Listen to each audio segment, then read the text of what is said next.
CBR 600RR starter motor.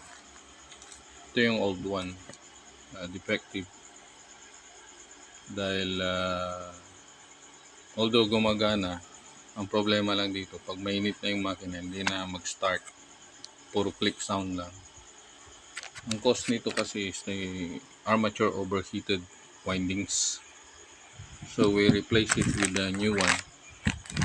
Ito is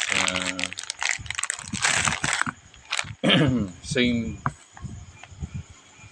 specs, pang 600RR na CBR din.